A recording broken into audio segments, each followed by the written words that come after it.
So hello everyone, आप सभी का स्वागत है आपके अपने यूट्यूब चैनल में। तो आप सभी स्टूडेंट्स की अब हाफ ईयरली की परीक्षाएं शुरू हो रही है। तो आज के इस वीडियो में हम क्लास 10th सोशल साइंस के हाफ ईयरली के पेपर को देखने जा रहे हैं, जो कि सीबीएसई ने ये पेपर ऑफिशियली आप सभी स्टूडेंट्स के लिए निकाला हुआ है। हालांकि इसमें एक दिक्कत ये है कि इसमें जो क्वेश्चन दिए हुए हैं ये कंप्लीट सिलेबस के अनुसार दिया हुआ है। मतलब आपके किताब में जितने भी चैप्टर्स हैं सभी किताबों को मिला के इसमें क्वेश्चन दिया हुआ है। लेकिन आपको हाफ ईयरली की तैयारी भी यहीं से करनी है, क्योंकि ये जो क्वेश्चन पेपर है ये सीबीएसई ने ऑफिशियली दिया है। तो डेफिनेटली आपके स्कूल वाले जितने भी स्कूल्स हैं सारे स्कूल वाले यहाँ से क्वेश्चंस देंगे ही देंगे। तो जो आपको पोर्शन समझना पड़ेगा कि ये क्वेश्चंस हमारे पोर्शन में है या फिर नहीं है। हालांकि अभी मैं आपको चैप्टर भी बता दूंगा, तो आप देख लेना, अगर आपका ये चैप्टर होगा तो ये क्वेश्चन आपकी हाफ ईयरली की परीक्षा में जरूर रहेगा। अगर आप लोग को अदर सब्जेक्ट के भी इसी तरह से क्वेश्चन पेपर चाहिए होगा तो कमेंट करना, मैं आगे के वीडियोज़ में आप लोग को बना के दे दूंगा। जिस भी सब्जेक्ट का सबसे ज़्यादा कमेंट आएगा उस सब्जेक्ट का पहले, ठीक है। तो चलो एक एक करके सभी क्वेश्चन को मैं यहाँ पे आप लोग को दिखा देता हूँ। और हाँ, अभी मैं आंसर जो है एक्सप्लेन नहीं कर रहा हूँ। अगर आपको एक्सप्लेनेशन के साथ चाहिए होगा तो कमेंट करना, मैं किसी दूसरे वीडियो में आप लोग एक्सप्लेनेशन के साथ भी आंसर्स बताऊंगा। मेरा फिलहाल यहाँ मकसद है कि जो क्वेश्चंस आपकी परीक्षाओं में आएगा वो सबसे पहले आप लोग को बता दूँ, ताकि आप अच्छा मार्क्स पहले तो हाफ ईयरली में ले आओ, देन फिर इसके बाद मैं प्री बोर्ड की भी तैयारी करवा दूंगा, देन फाइनल बोर्ड की भी तैयारी करवा दूंगा। आपको मैं क्वेश्चन पेपर सभी परीक्षाओं का देता रहूँगा, ठीक है। तब तक चैनल को सब्सक्राइब करके रख लेना। तो यहाँ पे सबसे पहला जो क्वेश्चन पूछा गया है कि identify the correct option that describes the act given below. अब देखो यहाँ पे 3 स्टेटमेंट दिया गया है। अब तीनों स्टेटमेंट को बहुत ध्यान से पढ़ना है और समझना है कि ये जो स्टेटमेंट है ये किस एक्ट के अंडर में आता है, मतलब ये किस एक्ट में ये स्टेटमेंट बोला गया था।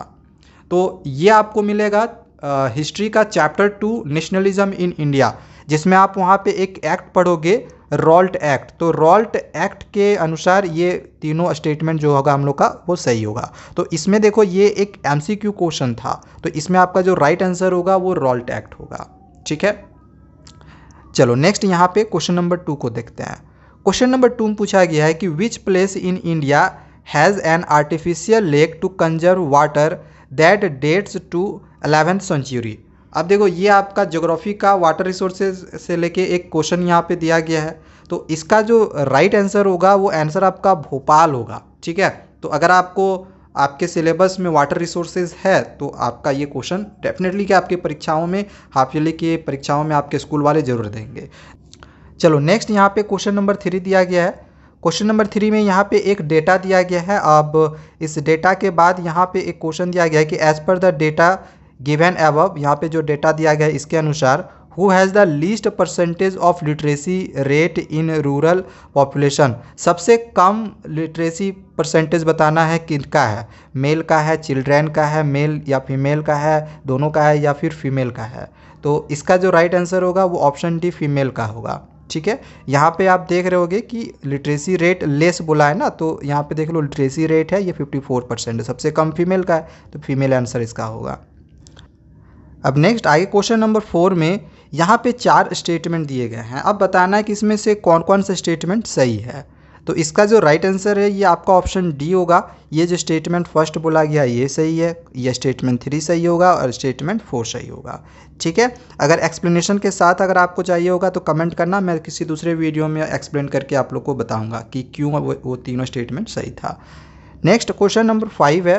तो इसका जो राइट आंसर है वो आपका ऑप्शन ए होगा, ब्रुसल्स। नेक्स्ट क्वेश्चन नंबर 6 दिया गया है which of the following statements accurately distinguishes between majoritarianism and power sharing. अब इसमें से बताना है कि कौन सा स्टेटमेंट जो है वो मतलब बिल्कुल सही मेजोरिटेरियनिज्म और पावर शेयरिंग के बीच में डिस्टिंग्विश पैदा करता है। तो इसका जो राइट आंसर है ये आपका ऑप्शन ए जो है वो सही होगा, ठीक है। ये पावर शेयरिंग से क्वेश्चन दिया गया है सिविक्स का पहला चैप्टर से। नेक्स्ट यहाँ पे जो क्वेश्चन है वो असर्शन रीजन का क्वेश्चन दिया गया है। तो आपको बताना है यहाँ पे दो असर्शन दिया गया है। तो असर्शन में क्या दिया गया है कि democracies are based on political equality. क्या ये स्टेट असर्शन सही है? बिल्कुल सही है। रीजन में दिया गया है कि ऑल इंडिविजुअल्स हैव इक्वल से इन इलेक्टिंग रिप्रेजेंटेटिव्स। तो देखा जाए तो रीज़न भी बिल्कुल सही जा रहा है और करेक्ट एक्सप्लेनेशन भी है। सो राइट आंसर आपका ऑप्शन ए हो जाएगा कि असर्शन सही है, रीज़न सही है, करेक्ट एक्सप्लेनेशन है। So option A is right answer. Next अब आगे क्वेश्चन नंबर 8 दिया गया है, Rahul has a sack of cotton but he is in need of wheat. देखो क्वेश्चन में क्या दिया गया है कि राहुल के पास कॉटन की एक बोरा है लेकिन उसको व्हीट का ज़रूरत है। वहीं Anush has a sack of wheat, Anush के पास सैक का बोरा है लेकिन उसको कॉटन की ज़रूरत है। तो under this situation both will be able to exchange their goods. तो यहाँ पे एक सिचुएशन आती है जहाँ पे वो लोग अपने जो गुड्स हैं, अपने सामानों की अदला बदली कर सकते हैं। In case of absence of such coincidence of wants they may not exchange their goods. तो which one of the following would be the best option that describes the mutual exchange of goods and eliminate the exchange of goods? तो इसमें से जो सबसे best option जो है वो आपको कौन सा लग रहा है वो आपको चूज़ करना है। तो इसका जो राइट आंसर होगा वो ऑप्शन डी होगा, डबल कोइंसिडेंस ऑफ वांट, यानी कि इसमें मनी भी इसका सही आंसर होगा। डबल कोइंसिडेंस हो गया ना, इस वजह से इसका आंसर आपका ऑप्शन डी होगा। नेक्स्ट क्वेश्चन नंबर 9 है। अब क्वेश्चन में यहाँ पे पढ़ नहीं रहा हूँ, डायरेक्ट आपको आंसर बता दे रहा हूँ। इसका जो सही आंसर होगा आपका ऑप्शन सी होगा। ठीक है, क्वेश्चन नंबर 10। अब इस 10 में यहाँ पे देख लो एक पिक्चर बेस्ड क्वेश्चन दिया गया है। तो इस पिक्चर को देखकर आप इस पेंटिंग को देख के पहचानना है कि ये किस प्रकार की पेंटिंग है, कहाँ का पेंटिंग है। ठीक है, ये जो पेंटिंग है वो फ्रैंकफर्ट पार्लियामेंट का है। ठीक है, ये भी हिस्ट्री का आपका चैप्टर 1 से पूछा गया है क्वेश्चन। नेक्स्ट क्वेश्चन नंबर 10 दिया गया है, which of the following does the symbol crown of oak leaves stand for. अब क्राउन ऑफ ओक लीव्स इसमें से किसका सिंबल है यह हमें बताना है। तो इसका जो राइट आंसर होगा वो ऑप्शन डी होगा, हीरोइज्म। ठीक है, क्वेश्चन नंबर 11।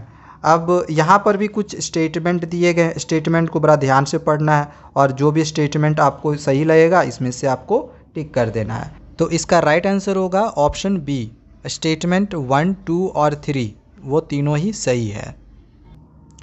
नेक्स्ट आगे क्वेश्चन नंबर 12 दिया गया है कि choose the correct option to complete the statement. इसमें से जो ऑप्शन हमें सही है वो चूज़ करना है इस स्टेटमेंट के अनुसार। तो देखो इसका राइट आंसर होगा option C, a transparent government. हालांकि सैम्पल पेपर में ऑप्शन ए दिया गया है जो कि ये गलत आंसर सीबीएसई वालों ने दिया है। नेक्स्ट क्वेश्चन नंबर 13 है। अब यहाँ पे देख लो कुछ स्टेटमेंट फिर से दिए गए हैं और सही ऑर्डर क्या होगा उसके अनुसार हमें सजाना है। तो इसको जब आप सजाओगे तो इसका जो सही आंसर आपका बनेगा ये ऑप्शन नंबर 2 बन के आएगा। पहले ये सेकेंड वाला ऑप्शन होगा, देन फिर 1 वाला होगा, फिर ये 4th वाला होगा, देन फिर कुछ ये ऑप्शन 3 होगा। ठीक है, स्टेटमेंट 3। क्वेश्चन नंबर फिर 14 यहाँ पे देख लेते हैं। 14 नंबर दिया गया है, एक बड़ा सा क्वेश्चन है, इसको अच्छे से आप लोग पढ़ लेना। पढ़ने के बाद आपका जो सही आंसर निकलेगा ये ऑप्शन सी निकलेगा। ठीक है, नेक्स्ट अब आगे क्वेश्चन नंबर 15 दिया गया है। तो यहाँ पर भी 2 स्टेटमेंट दिए गए हैं, बताना है कि इसमें से कौन सा स्टेटमेंट सही है या फिर कौन सा गलत है। अब देखो ये जो क्वेश्चन है ना, ये हिस्ट्री का सबसे last chapter print culture and the modern world वहाँ से पूछा गया है। तो हो सकता है कि किसी किसी स्कूल में ये चैप्टर सिलेबस में हाफ ईयरली के पोर्शन में हो ही नहीं, और जिसका होगा तो ये क्वेश्चन आएगा आपकी परीक्षा में, नहीं होगा तो नहीं आएगा। तो इसीलिए मैंने कहा कि आपको पता होना चाहिए कि आपके सिलेबस में क्या है, आपके हाफ ईयरली के पोर्शन में और क्या है और क्या नहीं है, उसके अनुसार तैयारी करना। ठीक है, तो इसका जो राइट आंसर होगा ये आपका ऑप्शन ए होगा, ये वाला स्टेटमेंट सही है जबकि ये स्टेटमेंट गलत है। नेक्स्ट आगे क्वेश्चन नंबर 16 दिया गया है। तो 16 का जो राइट आंसर है ये आपका ऑप्शन ए जो क्लू 1 है वो सही होगा। ठीक है, कुछ क्लू दिए गए हैं, इसको पढ़ना है और क्लू के अनुसार आपको आंसर देना है। तो क्लू फर्स्ट वाला आपका सही जाएगा। नेक्स्ट आगे क्वेश्चन नंबर 17।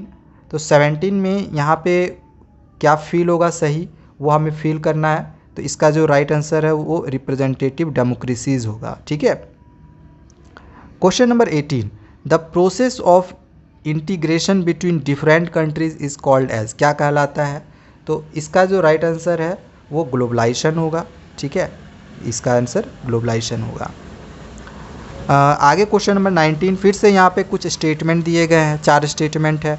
बताना है कौन सा स्टेटमेंट सही है या फिर कौन सा स्टेटमेंट गलत है। तो इसका राइट आंसर ऑप्शन डी होगा, सिर्फ स्टेटमेंट ये वाला 4 जो है वो सही है। ठीक है, फिर से आगे क्वेश्चन नंबर 20, यहाँ पर भी फिर से कुछ आपको एक बड़ा सा एक स्टोरी टाइप में दिया हुआ, इसको पढ़ना है और इसमें से जो आपका सही ऑप्शन बनेगा वो चूज़ करना है। तो इसमें आपका सही आंसर डॉक्यूमेंट ऑन कोलेट्रल होगा। तो देखो ये 20 क्वेश्चन थे एमसीक्यू में, जो आपके एग्जामिनेशंस में आएंगे हाफ ईयरली पोर्शन में। ठीक है, इसको ध्यान में रखना। बाकी आप लॉन्ग शॉर्ट क्वेश्चन यहाँ से देख लो, पावर शेयरिंग से यहाँ पे क्वेश्चन दिया गया है, इसका आंसर का लिंक मैं डिस्क्रिप्शन पे दे रहा हूँ। पूरा क्वेश्चन का आंसर का लिंक शुरू से लास्ट तक आपको मिल जाएगा। आप लोग चाहो तो वहाँ से अपने आंसर्स की तैयारी कर सकते हो। क्वेश्चन यहाँ से आप स्क्रीनशॉट करके भी रख सकते हो, या तो आप सीबीएसई के साइट से इन क्वेश्चंस को डाउनलोड भी कर सकते हो।